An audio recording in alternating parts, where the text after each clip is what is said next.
जिसके माध्यम से आप किसी को भी बहुत अच्छे से पहचान सकते हैं। तो ध्यान से सुनेगा। पहले नंबर में किसी का अगर गुण देखना है तो आप उसके साथ में बैठ करके भोजन करिएगा। देखिए, भोजन करने से, साथ में खाना खाने से व्यक्ति के गुण को हम समझ सकते हैं। व्यक्ति कैसे भोजन कर रहा है, किस तरीके से बैठता है, किस तरीके से खा रहा है। गुण देखना है तो साथ में भोजन करिएगा। ये 5 सलाह है। आप किसी को भी जानना चाहते हो तो इस तरीके से तुरंत पहचान पाओगे।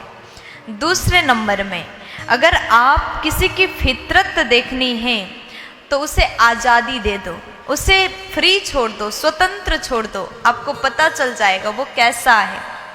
तीसरे नंबर में, ये भी बहुत अच्छी बात है, किसी की आदत देखनी हो, किसी की स्वभाव देखनी हो तो उसे इज्जत दो, उसे इतना सम्मान दो, उसे इतना इज्जत दे दो, तब आप उसकी आदत के बारे में आपको पता चल जाएगा। ये हम सभी के लिए जानना बहुत ज़्यादा ज़रूरी है। अगर हमें ये बातें पता चले तो हम इसका उपयोग कर सकते हैं। फिर उसके बाद में चौथे नंबर में कहा, किसी की नीयत देखनी हो तो उसे कर्ज दे दो। किसी को आपसे पैसा चाहिए, कितना भी चाहिए, आप पहले तो विश्वास नहीं कर सकते, क्या पता वो व्यक्ति किस नीयत का होगा।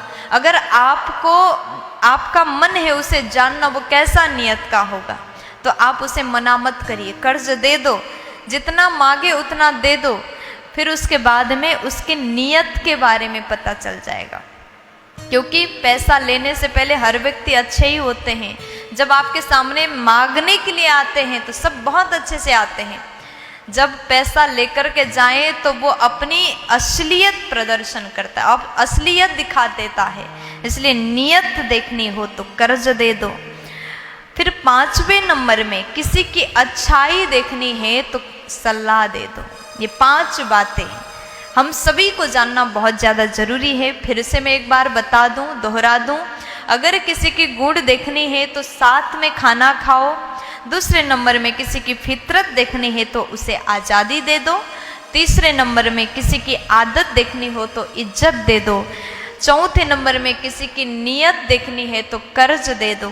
और 5वें नंबर में, किसी की अच्छाई देखनी है तो सलाह दे दो। प्यार से बोल दीजिए ना।